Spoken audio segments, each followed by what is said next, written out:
Bir jigit eylindi жақында, білмейді жарының адында. Достары үйіне келіп берген соң ие боп қалған ғой жас қызға. Достары үйіне келіп берген соң ие боп қалған ғой жас қызға. Жас сұлу отырмай жылайды. Қыз алып қашу деген жабайы ғұрыпты жою үшін әр қазақ отбасы ұлына мұның 21 ғасырда адам ұрлау деп аталатын ауыр қылмыс екенін ұқтыруы керек.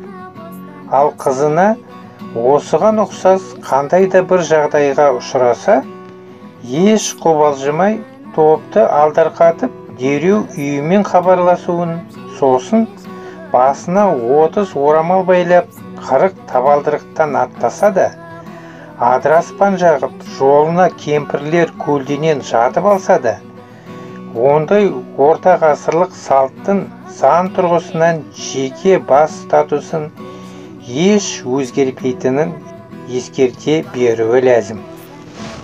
Дәл осы мәселеге қатысты ел не дейді деген комплекс жас буынның бойында болмауы тиістігін түсіндіру қажет. Алып қашқан жігіттен бөлек мұндай қолды болған қалыңдықтардың обалына қалатындар. Өзіміз де өстіп келін боп түскенбіз деп сөйлейтін.